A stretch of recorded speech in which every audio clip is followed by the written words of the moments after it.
Alright guys, what's going on? And welcome to my M3. If you didn't already know, I actually do have an E92 M3. However, I haven't really been doing a very good job filming it and really giving you much content on it, even though it was kind of the pinnacle of the beginning of the channel. I've actually had this car for quite some time, and ironically enough, I haven't really done a lot of filming with it recently, so I figured it's a good opportunity to take the car out, get some nice shots, and give you a little bit of my thoughts on why I still own this E92 M3 about 3 years later. So let's talk about one thing that drew me to this car originally was the fact, simply enough, it comes in a manual. I like, like the C63 AMG and other kind of German high performance vehicles. It doesn't come in a manual, and I know that sounds kind of silly in today's terms for some people because, lots of new transmissions are quote unquote better, but I just wanted an old school manual and I wanted a rear wheel drive weekend car. So if that's what you're looking for, the E92 M3 delivers. It has a limited slip diff, rear wheel drive, it comes in a coupe, it comes in a sedan, it comes in convertible, it comes in a manual and a dual clutch. So no matter what flavor you like, the E92 or the E90 or whatever, whichever one you want, there seems to be one out there for most people. I will say that I am a little bit biased, but I feel like the competition package E92 M3 with the manual is the best flavor. I know it was designed with the dual clutch, but with the manual, it just feels like a proper weekend car. I'm really only taking this out 1 or maybe 2 days a week on the weekends when traffic is light. I want to roll my own gear, so that's one thing that this car will definitely deliver for you. Although I will say the downside is that the manual transmission is a little knuckly. It's not the best, but if you do an F10 M5 shift knob, it kind of lowers it just a little bit. I'll show you right there. So this is from the F10 M5, and it goes into gear nicely. It's really no problem, but it is a little bit kind of knuckly, noodly feeling. It's not the best feeling, so that is a downside if you're really picky about your manual transmissions.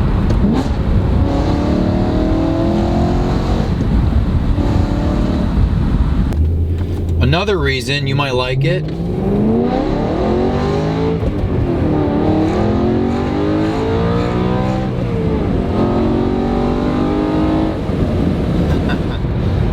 well, that's a couple of reasons in one.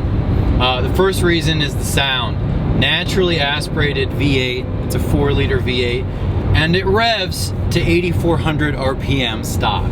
It's one of the highest revving, I guess, cars probably in its class, and it's just amazing the fact that it revs for just ages. It's amazing. So that's one thing.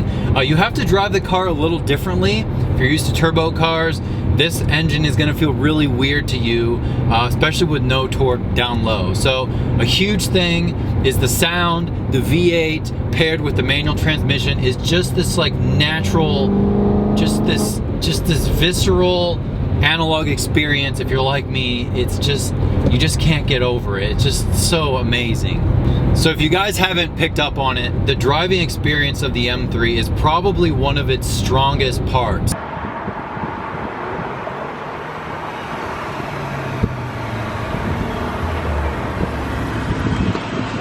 So this car is really not the quickest out there, or probably for its price point, and it's probably not the quickest tunable wise either, unless you spend a lot of money and you do a supercharger. So if you're pretty much leaving it stock and you're not going to put thousands and thousands of dollars into it, the M3 is probably not going to be the fastest out there, but it's going to feel really good to drive. So I'm going to mention this really briefly, but the steering, in my opinion, I think is perfect. You have your M mode if you want to vary how heavy or how light it is, but it just has that direct feeling paired with the suspension. I mean, I don't know much about like how all that stuff's working, I'm gonna be honest with you, but it's doing a darn good job at working together really well. And yes, if you are asking, my car does have some modifications, lightly modified. Mainly it's just the exhaust.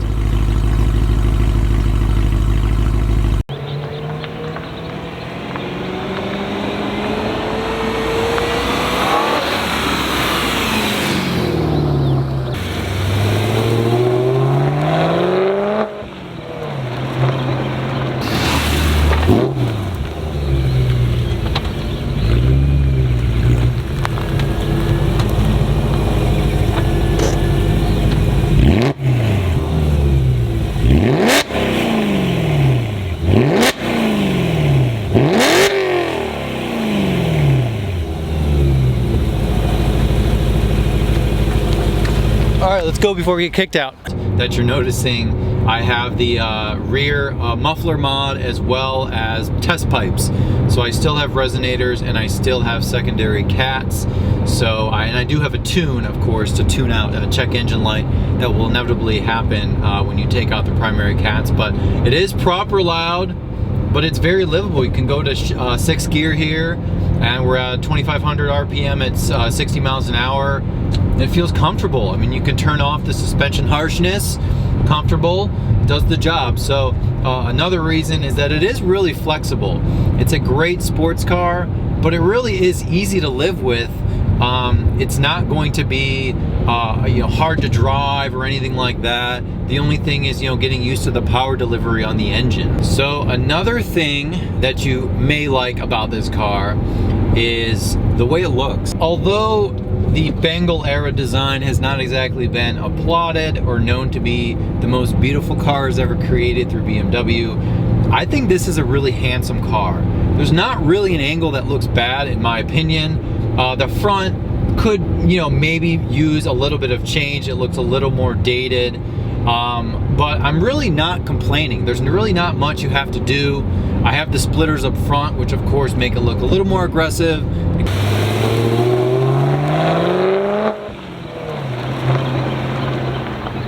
If you did like a lip splitters and maybe lowered the car, I mean, there's not much you really have to do.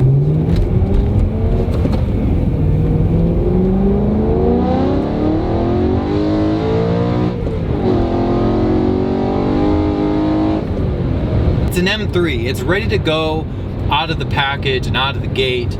That's kind of how BMW designed it. It's a track-inspired car you can drive every day if you really wanted to. Okay, so I keep saying the car is good for the price point, and I should count that as a benefit, especially at this point. A pretty good M3 with like reasonable miles and reasonable service history.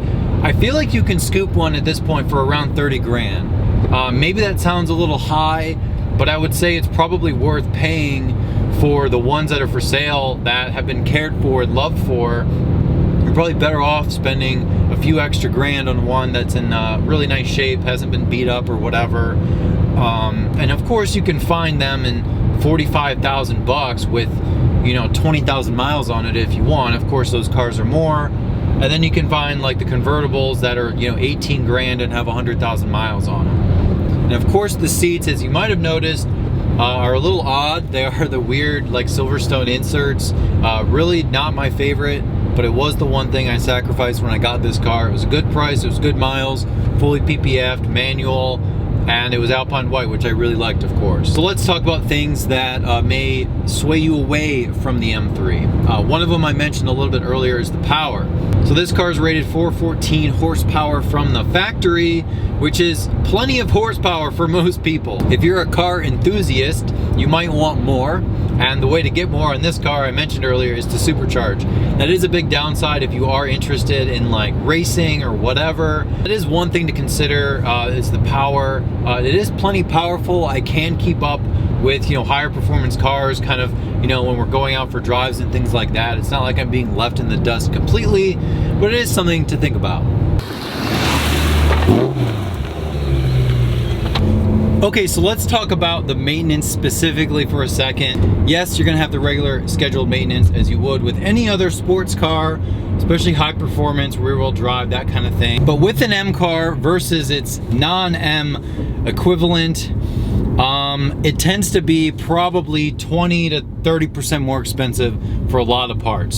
So it can be a little bit of a stinger sometimes, paying for parts that don't really seem like you can understand why they're that much more expensive, but that's what we call the M tax. So that is kind of a downside, but if you do a lot of the work yourself, you can negate a lot of those labor costs and part costs over time. So I still feel pretty confident in saying, like, for the money, this car is one of the best weekend cars. And like, I still think it is. Rear wheel drive, manual transmission. I mean, what more do you want?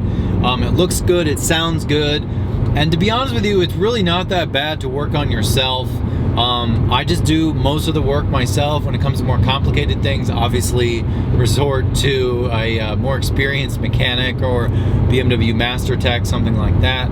But generally, speaking, I mean, I've had this car 3 years and I've really had no issues with it. The only issue I've had, which was very expensive actually, was the air conditioning evap, the evaporator, which actually plagues any E90 or E92 of this generation.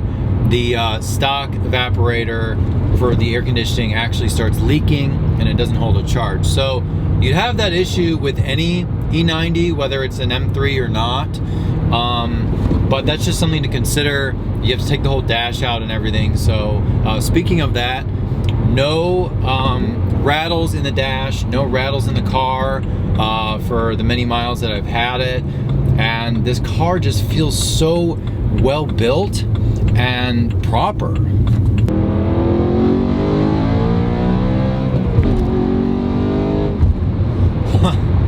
Yeah, the camera's moving all around as expected.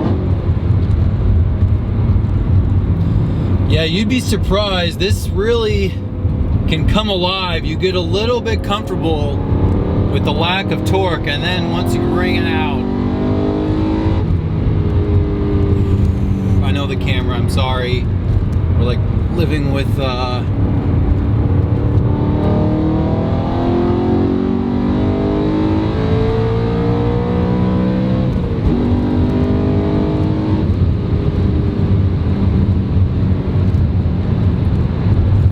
Alright guys, so I think that gets my point across. High revving, V8, sounds amazing, looks really good. I think it looks good. I know the F80 looks better, but like, for the money, it's hard to go wrong. So, as usual, I have my email address in the description. I have my Instagram in the description. And comment below if I forgot anything. You know, of course, there are choices out there that are not an E92 M3 if you're looking for a, you know, weekend performance car. If you prefer turbocharge or you prefer something else, then, you know, jump right into that. But for me, I don't know, man, this thing just really shines. Of course, it's it gets a little rowdy if you want it to. I guess that's about it. I could drone on and on forever about this car, but leave a comment below and I'll see you guys next time.